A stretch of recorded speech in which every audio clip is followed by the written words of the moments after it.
Okay, welcome. We've never done this before, but since we're all together, we thought we would just do a little round table. But the trouble is we don't have a table and we don't have enough chairs. So we'll have a round stand-up in this whole thing.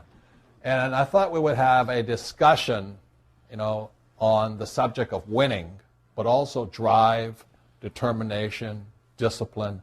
Like all of us in this standing up here can stop. We have enough money, we have enough success, we have all enough. But something drives us, and it's the same thing that drove us to this point, but it keeps us driving beyond it. Some people who are into being comfortable think this is nuts, and I think being comfortable is nuts. So basically what Kim and I talk about, there's 4 kinds of people.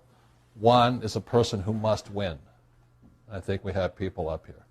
2 is a person who must be right.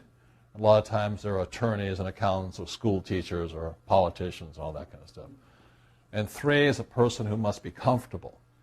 And when I talk to people who must be comfortable, they're always saying to me, why are you working so hard? Why? I said, so why are you sitting on your butt so hard? It's a different person.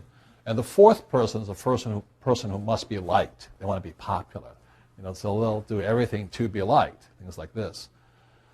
And we're actually all 4 of them at certain degrees. But what we really are about, and personally, is, if I win something, I want to win again. And if I lose, I'm going to kick your butt next week. It's a different attitude. And losers are, victims. They go, he cheated, he did this. Gone, So that's what we're going to talk about, is the subject of winning, drive, determination, and what keeps us going, right? So we'll let my sweetheart go first. Oh. Well, number one, I really do hate losing. And I know we talk about, when you lose, you learn, and that's how when you make mistakes and you move forward, and that's true, and that's absolutely true. That's how I learn, that's how I grow. But there's something in me that I hate to lose, and it's hard to explain. But I think what drives me is, a good example is we took a vacation in Hawaii a couple months ago. We took 2 weeks in Hawaii, and I actually, for the first time in a long time, experienced boredom. I actually, for like 2 hours, I was bored. It was the worst feeling in the whole world. I hadn't really experienced it before. It's like my mind wasn't like driving on something. Everything was done. I could just kind of sit back on the beach, and I just really hated it. And so this year for me, I'm 50 years old, and I've never been driving so hard in my life. And for me, what is most exciting, and scariest at the same time, but most exciting, is when I push up against something I'm not sure I can do. I don't know if I'm going to make it, but the fear is there. There's a lot of risk, and the fear of, when you step up to the line and then you back off. But when you step up to the line and you break through something you don't know you can do, that to me is the ultimate. That's the adrenaline, and that's really one of the things I just love the most. Thanks. Blair. Well, I don't know. I think for me is this whole thing is, it's always the big question is, how big can you be? How big is your game? How much can you accomplish? And for me, this thing about winning is, and that's the reason I like business, is because the problem in sports is when the game's over, it's over. Clock runs out. But in business, you always get a rematch. So it's kind of like what you said, is like, even if I screw up today, I can get even tomorrow. And I think you said something to me once. We were sitting around talking. You said, it's just good to be in the game, isn't it? And I said, yeah, that's really true. Is for me to be able to play, to win. If I get knocked down, it's motivation. I always go through the same mood level. It's kind of like, first I get momentarily depressed, then I get angry, then I get resourceful. And the more I do it, I keep going through the cycle faster. So my wife, Eileen, is like, whenever I'm angry, she goes, oh, this is good. I said, she's happy, I'm angry. It's a bad combination. But I know that because ever since I've been a little kid, it's just like, you don't play a sport to come in second place. Why would it, you run track. I ran track. I tried football, but you can tell that the chemistry didn't work real well. But my point is that why would you go up to the line if you weren't planning to win it? If you weren't going to give it everything that you've got. And I think that for me is that this desire to win is just, again, is a way of life. Every day, how big can I be? How much can I accomplish? How far can I go? I have friends like you, Kim. You know, they're just like kicking back. You know, how do I can plan my retirement? I'm going. In my brain, just doesn't even fathom stopping. Can I say something to that, real quick? Give me the microphone. She's a woman. Give me she's the allowed to microphone. do it. No, because that's such a good point. Yeah. Because I have really cut out a lot of my friends in the last few years for that exact reason. Is as we're driving forward, we're growing. You know, I'm hanging out with you guys because you encourage me. We encourage each other. We're like driving on it, and it's really hard to hang out with friends that are just kind of complacent, and they're either growing or you're declining. And these friends are declining, and I don't want to. I want to be around people who I get excited and driven by. So I just wanted to make the point. Thanks. Yeah, sure. You know, it's like He lost his momentum. and there's one other point.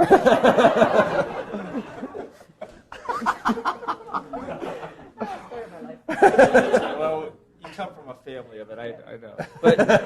But seriously, I think for me too, like you say, there's certain friends that are no longer around. We started with a lot of people. You know, years ago, there'd be a lot of people up here, but this is what's left, because at some level, you know, people, they don't want to go for it anymore. But I think, and now I just want to say one thing about it, is I think that once you get a taste of winning, and once you get a taste of winning, doing something you really love doing, it's addictive. You've got to keep going. It's kind of like, I don't play golf. You hit the hole in one. Okay, this guy, the only guy I know that actually hit a hole in one. Give him a hand. Give him a hand.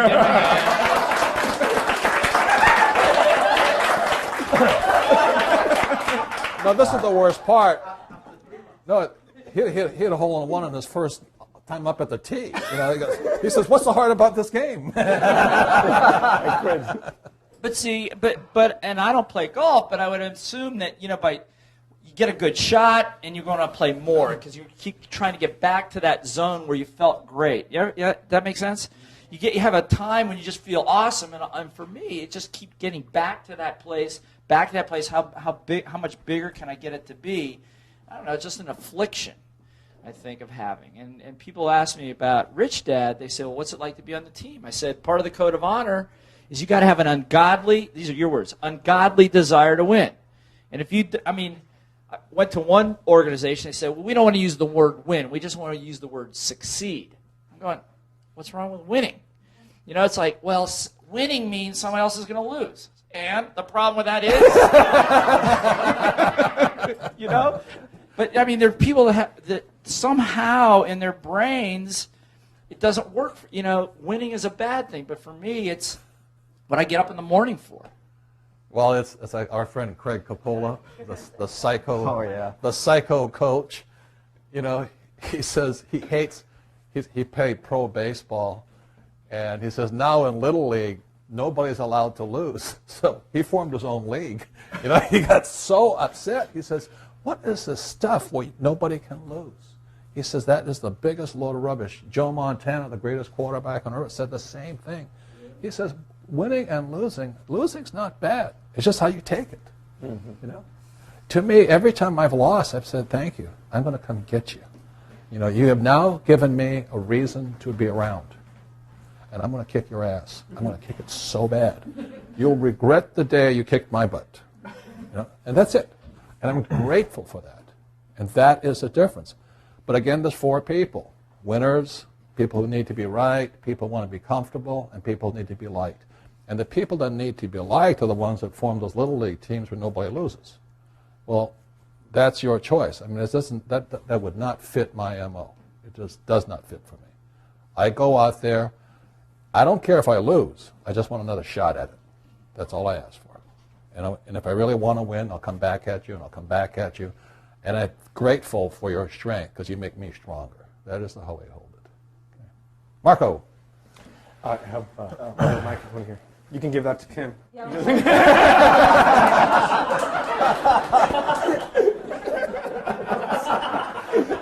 I don't think it would be needed. Sorry, buddy. Go ahead.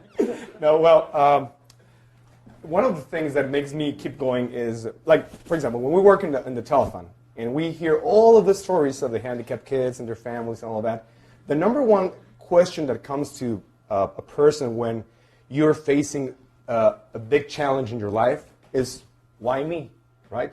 Why did my kid have to be born with this handicap condition? Or why did I lose the money? Or why was I born in a poor family? Or why, why me? It's always why, because you're always seeing other people that are doing better than you. But the interesting thing, and something that those kids have taught us in the past, is that when you have privileges, when you have gifts that God or life gave you, when you have things that you didn't do anything to accomplish them. I mean, you were born with them, like the possibility of communicating with more people, the capabilities of being a leader, the capabilities of building teams, the capabilities of people believing on what you say. You never ask yourself, why me? You just ask yourself, why me, when you have something bad in your life, but not when you have something good in your life. So what has happened to me is that I go like, why me? Why me? I could have been that handicapped kid. I mean, what's the difference? And I kind of realized that I believe in God, and I believe that God has a mission for you. And you have to learn, have to discover, have to find out what your mission in life is. Why were you born under those circumstances? And you say it a lot in your workshops. Why did you have to go through all of that struggle to get to the point where you are? There's a reason for that. So if you can find an answer and you can say, okay, I'm gonna do something with it, then you can be the best you can be. Then you can win, which is for me the meaning of winning. Doing something that even when I'm not here anymore, is still gonna be there. That's what drives you on. Yeah. Good. Thank you. Kenny? Well, I think mine's changed since I was a young kid. First of all, what I identified the most with the Rich Dad organization was when Robert was talking about the A, B, and the C student, because I was definitely the C student. And I could never understand why, I was never getting the A's and the high marks. It's probably because I didn't study. and the truth was that I just wasn't really passionate about a lot of the subjects. Had I been passionate about the subjects, I think obviously I would have done better at them. So I always seem to do better at like gym. Those kinds of things. So what I did is kind of like what Blair did, is I excelled in sports. So that's kind of when I learned about winning, and then my motivation changed once I learned that I just wanted to really crush all the A students, even though I was a C student. And that's when I became an entrepreneur. And so then it just became a drive. And basically in the beginning it was all about fear of failure. I didn't want to fail. But I think once I got educated more, then I realized a lot more about what I knew and what other people didn't know. And so now it actually becomes more of like a game for me at this point. Because, yes, I like to win, of course. And definitely, if you come in second place, it's really just the first loser. And, it's the truth. And so, for me, it started out as the fear of failure, but now, I just go into whatever situation I can at the moment with the best resources, the best team, the best knowledge that I can. And what ends up happening is that you do win. When you're armed with it's very easy for me to sit across from a broker or a seller, and they think they're coming from a power of strength, but I got a whole team behind me, and I know I'm just going to crush them. I just know it, and they're sitting there by themselves thinking that they do. And it's just one-sided. It really is one-sided. So. For me, I would say it's similar with Kenny. I was a C, D, and F student a lot of the times, and it hurt me so bad that I had to find a way that I could win. And I wasn't going to win on the golf course. I didn't want to be a pro football player. I just had to find where I could win. And one of the best, it was to get even. To prove. So losing was really good. Getting an F was the best because I flunked English, and now I've sold more books than most English teachers, Yeah. So I always saw losing as kind of a kick in the groin, and it was a wake-up call. It was Jesus saying, get to work. You just found out you don't know something, sweetheart. That's the only way I looked at it. But another thing that took it to another level on the psychosis of winning was when I went to Vietnam And when I realized, I was always cheating in school, bored, not interested, not excited.